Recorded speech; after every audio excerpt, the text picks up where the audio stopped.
Magandang araw sa lahat ng aking subscriber. Mag-ingat kayong lahat. At ito, mayroon tayong biyaya na dumating. Mayroon tayong LG na 32 inches na i-repair. Na ang issue ay may power siya pero nag-fade away. At the same time ay wala ring picture. Yun ang sabi ng may-ari ng LG TV na to. Kaya kung medyo interesado ka na malaman kung paano natin maayos to, ay subaybayan mo itong video na to. At napakaigsi lang naman, mahigit 15 minutes lang o less than 20 minutes. Kaya tara na at atin nang buksan. At syempre mga guys, wag natin kalimutang i-reveal ang kanyang model na 32LN541B. Sa ating pagpapatuloy, ito ang kanyang power plug. At atin nang subukan na i-plug in muna para ma-validate natin kung mayroon nga bang indicator light. Ay wala nga po, positive, walay sabi ni Mr. Recontek. So ito ngayon yung ating gagawin. Atin nang buksan at atin nang suriin kung anong problema sa kanyang kaloob-looban. So ayan na ang kanyang likod, power supply at main board. Mekos muna natin. Alisin natin yung mga alikabok na siyang nagpapasira at nagbibigay ng pera sa ating technician. Joke lang. Sadya pong dumarating yung time na nasisira na po ang piyesa ng TV sa katagalan. Walang forever ba? So tanggalin muna natin yung connection na galing sa motherboard at testingin natin yung mga supply kung kompleto ba. O need natin ilagay yung mainboard kasi siya yung nagsiswitch. Ayun o. Umilaw naman saglit guys. Tapos biglang nawala. Ayun o. O may umilaw na pula guys. Pero nagfe-fade away din after a seconds. Siguro may problema nga yung power supply nito. Yan ang ating alamin. Yan ang ating aalamin mga guys. Magsukat tayo ng mga supply. Yung kanyang standby voltage dapat ay mayroon dyan 5 volts o di kaya ay 3.3. Ayan no, mayroon na agad indicator. Lumobo guys ang kanyang capacitor, dalawa. Ito saka yung maliit doon sa taas. Atin munang palitan yan guys. Yan na yung unang problema na nakita natin. Subject for replacement na po yan. So bago natin palitan ay i-discharge muna natin yung main filter capacitor. As you can see, dinidischarge ko po yan using ng lumang soldering iron. At talagang nanigurado pa, sinukat pa ni Mr. Recontek kung ilan yung laman. So 1 volt na lang, 1.3 guys. So ready na tayo, nakalasin ang kanyang capacitor to. So eto na, sa sobrang bilis ko at ayaw ko na mainip kayo sa pag-aantay ay medyo iniksyan natin yung video. Ito na, natanggal na natin yung lobo o magbubuntis na siya.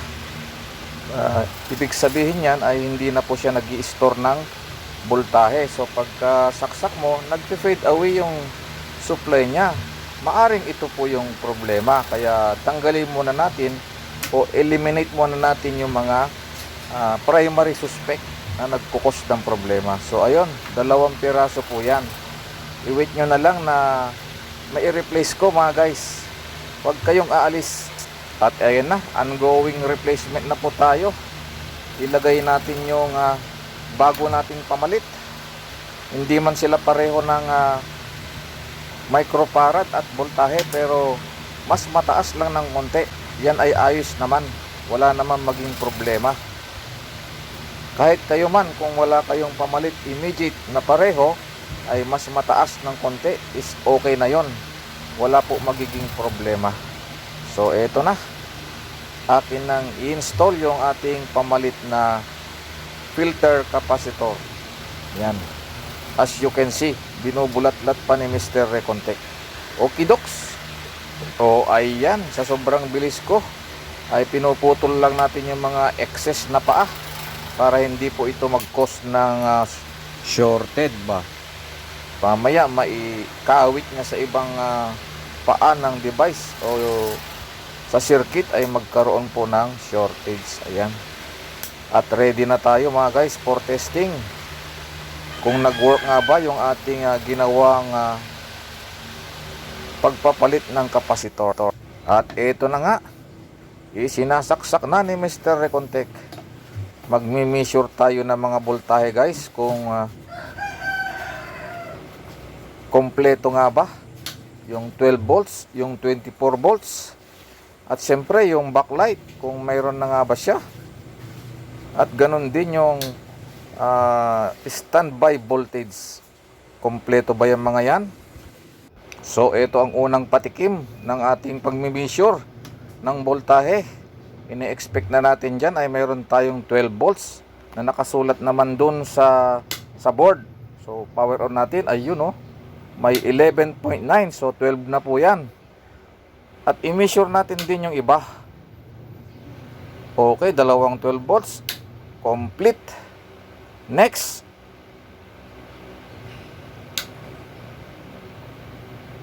ayun, 24 volts meron din.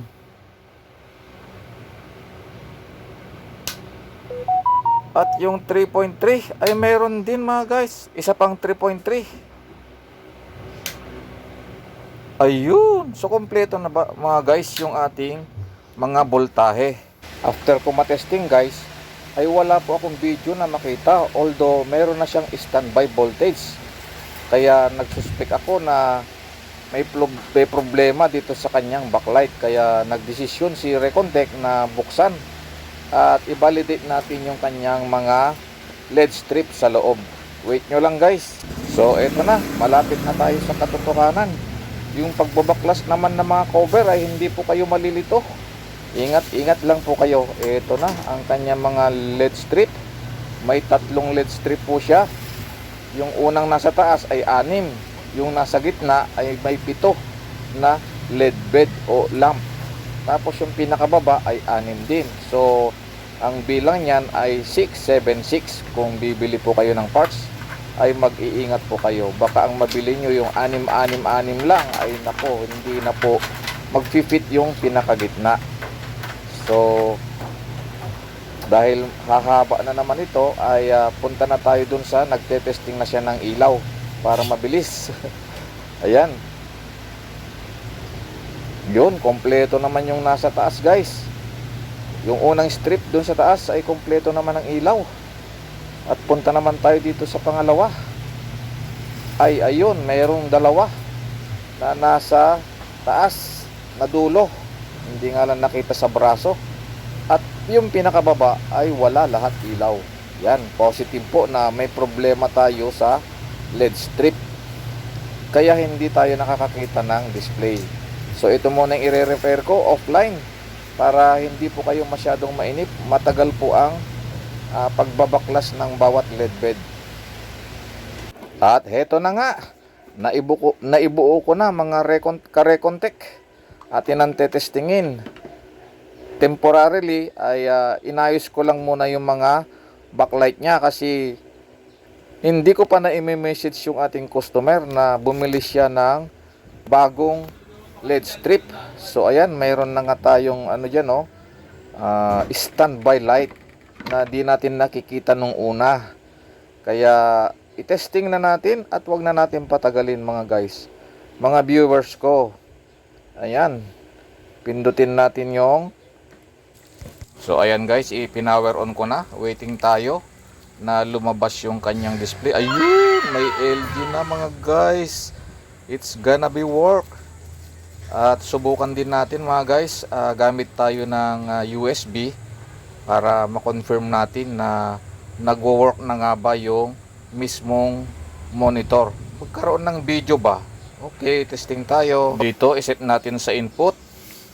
Tapos, select natin.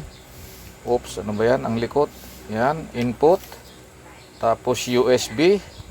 Punta tayo sa USB, mga ka-Recontech. Yan, enter. Ayun, lumabas na. Mag-select tayo doon sa movies. Ayan, meron tayong isang dinownload dyan na movie. Yan, enter natin yan. Click lang natin, enter. Wait lang natin mga guys kung mag-a-appear nga ba yung video niya ng maayos. walang guhit, ganon. Hindi siya nagsishake o nagkakaroon ng flickering ba, yung nagfi-flicker yung kanyang picture. Yan, dapat makita natin yun bago natin ibigay kay customer. So wait lang saglit mga guys at mga viewers ko. Eto na, lalabas na yan. Yun, ayan oh. Pero dahil bawal yan na marinig yung kanyang sound, ay sadyang tatanggalin ni Mr. Recontech yung kanyang background na sound para hindi tayo ma-copyright. Okay, maraming salamat sa inyo. Bye-bye. Huwag kayong mahiyang mag-subscribe. Ingat kayo.